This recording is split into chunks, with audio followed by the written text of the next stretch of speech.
my name is Moedu Namine. I'm having my back turned to all of my colleagues back here, so I apologize ahead of time. I know there's students, teachers, and parents listening on radio right now that couldn't make it in, who I don't want to leave out. So if you can entertain me for a second, we're going to do a call and response so they can hear us on radio, that all these teachers came together on a Saturday morning to show up in love and resistance. My students have started this chant at Roosevelt High School called Hoods Up, Rise Up. And it's significant because we started it to honor Trayvon Martin's birthday, and the students wanted to make sure we're going to honor Trayvon Martin's birthday. That they will continue to say Hoods Up, Rise Up until racial profiling ends. Hoods Up, Rise Up. We're going to end racial profiling in our country, and we're going to celebrate Trayvon Martin's birthday in our school. He's a hero. He beat the crap out of Afro-Peruvian, because that's what Zimmerman was, Afro-Peruvian. He beat him up. He was high. He was a thug. Anybody who's seen his pictures rolling around, he's a pillar of society. But he's a martyr? He's a hero? We're going to celebrate him? We're going to create chants about Trayvon Martin? I mean, he was beating up a man. He was on top of him, pummeling him, reaching for his gun as Zimmerman in the 911 tapes, which you can all Google and hear for yourself, was screaming for help. He got shot and he died in a matter of self-defense. Now, don't get started on, Zimmerman this or that afterwards. What matters is that instance right then and there. Sure, Zimmerman probably should not have followed him. Sure, Zimmerman probably should have, let it go or stayed away or whatever. But Zimmerman was attacked. That's all that matters. Zimmerman was attacked by a thug. Black, white, brown, purple, pink, indigo, whatever. The color doesn't matter. He was attacked by a thug. He shot him. He saved his life by shooting a thug. You don't make that a martyr or a hero. You don't create chants for a thug. You don't glorify a thug unless you're a liberal. Because then Trayvon Martin, Mike Brown, who similar cases, Mike Brown beating up a cop, gets shot, dead. Hands up, don't shoot. Didn't exist. Fake news. Alternative facts. Liberals. Moving on. So just for a second, for the sake of radio, if I say heads up, teachers, can you say rise up so that they can hear you present here? Heads up. Rise up. Heads up. Rise up. All right, thank you. Good job. I wanted to say just a few things about what we should be concerned with. And there are so many to highlight, but I want to bring it back to the students.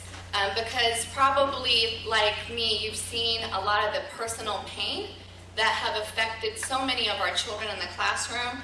And we're walking into our classroom with that pain for ourselves and trying to figure out how to navigate, how to scaffold, and how to shift. And this isn't some, scaffolding that we could have learned in our graduate classes, because this scaffolding is like nothing that we were prepared for many of us. This will be good. And so I think that what I wanted to put out there about the thing that concerns me most is how we become one in solidarity and activism, so that we acknowledge the pain of our students, validate that pain, see them through that pain, but also introduce them to the resistance and acknowledge that the resistance that's already in them. Okay, pausing it really, really quick right there.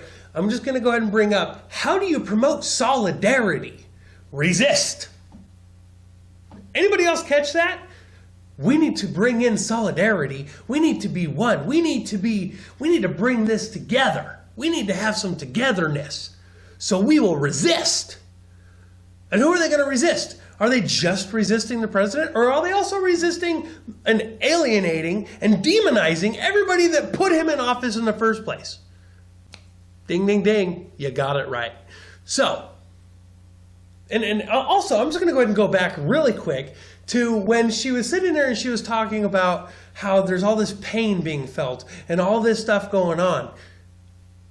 Explain to me what has happened. What has Trump done? What women's rights has Donald Trump taken away? What rights of any American citizen has been hurt since he's been in office? What has ever been done in the month, little over a month, that he's been president of the United States? Oh, nothing. All right, just making sure. I wanted to share with you that the morning after the election, I think many of our PPS high schools, we had to show up for parent-teacher conferences, right? Yeah, I see all the heads nodding. Y'all know what I'm talking about. And it was hard for me to just gulp down my tears and show up when I knew that the doors were going to open at 8:30. I still didn't know what to say to that first family that was waiting in line to come in. And I thought, I'm going to sit here and just give lots of hope and let the parents know we got your kids. But when the first mom sat down and she started crying, sorry, this is emotional. All right, she's getting emotional. The first mom sat down and she was crying, okay, for parent-teacher conferences the day after he won, right? So emotional. The one I didn't want to win won. Hillary didn't get a participation trophy. What are we going to do? Really? Saying, Come on. Will you protect our kids?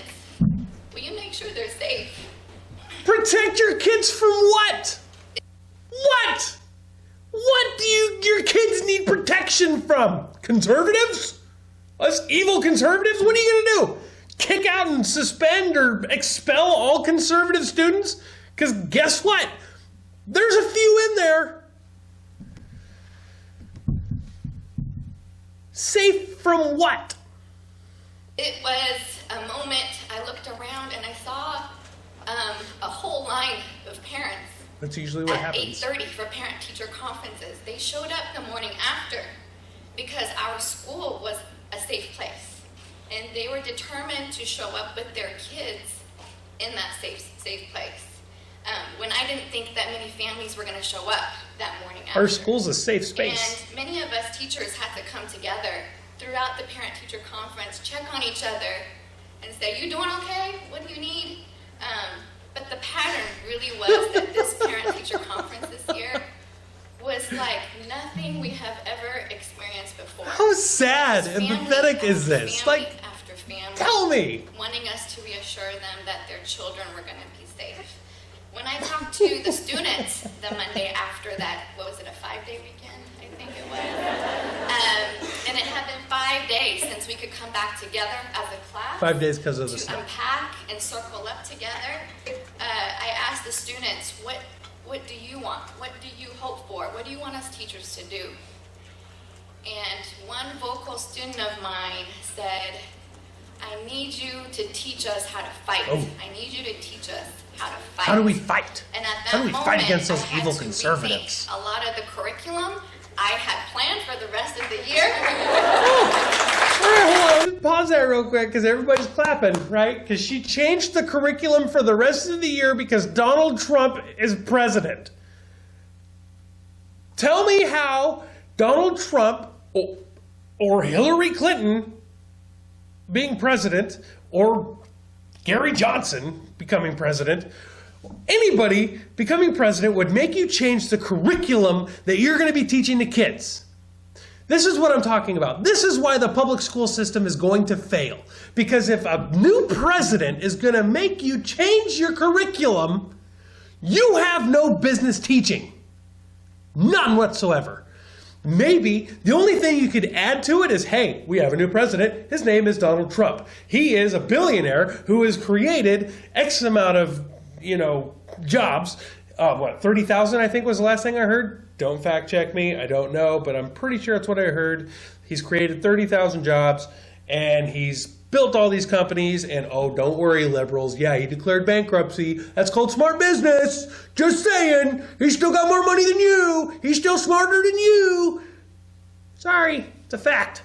But this is why the public school system is failing. This is why the public school system will disappear and crumble into nothingness. That we have a new president, one you didn't like, you're going to change the entire curriculum. That's why. Moving on. And teachers, we know how to scaffold. We know how to reshift. We know at the end of the school year when we're running out of time and we had all these units we wanted to plan, but this and this and this took longer than I planned. We naturally have been trained or trained ourselves to shift. And this is our time to shift now, to show up for our kids. And our kids, many of them are growing up in a time where the pain is all they have seen and heard. One of my students reminded me yesterday that she was only in the 4th grade when she heard about Trayvon Martin being shot. 4th grade. So her social Don't be a bad guy. Don't get shot. Has been formed in the last 5 years. And many of our students want to imagine a better world, and they want the older generation to model for them that activism and to teach them about the resistance that has come before. So, all right, just gonna stop that really quick there before we move on to the next person to introduce himself, because she said something there that they don't take to heart. She said they need to look to the older generation for the resistance and the protesting and all this fun stuff and activism that they have done. So let's look back at the activism that all of these people look back to. Martin Luther King, all the things that he did. Rosa Parks, they use Rosa Parks a lot. I would love for anybody to show me or give me an example of when Rosa Parks or Martin Luther King lit a bus on fire, smashed a cop car, smashed a store, went looting, set things on fire. What they're teaching these kids now versus what happened then are two completely different things. They're teaching them now militarization. They're teaching them now to resist and fight back, literally. Okay, I've been covering these protests, as many of you already know who are watching this right now. I've been covering these protests here in Portland nonstop. And I've seen riots, I've seen confrontations with the police, and they're getting mad because the police won't let them get on a freeway, and they're sitting there chanting peaceful protest as they're pushing cops. All right? They're the most dishonest group of people in the world, and what she said right there is the most dishonest of all, because how dare she say that these people who currently are teaching our kids how to protest and how to stand up for what they believe in and emulate that from Martin Luther King and Rosa Parks? No, that is unacceptable, because what they are teaching them now has nothing to do with what happened in the 60s. More like in the riots in Oakland and LA, that's a little more like it. Maybe that's what they were talking about. But if that's what they were talking about, they need to stop using Martin Luther King Jr. and Rosa Parks as examples. Move. I know there are a lot of people that want to talk. I'll stop there. But one of the biggest concerns is how to show up for each other as teachers. So we don't leave the profession right now. Our young educators coming in, how to support our teachers of color to stay in the profession, or immigrant teachers to stay in the profession, but also how to show up with love and resistance for our children. Thank you. Good clapping for me.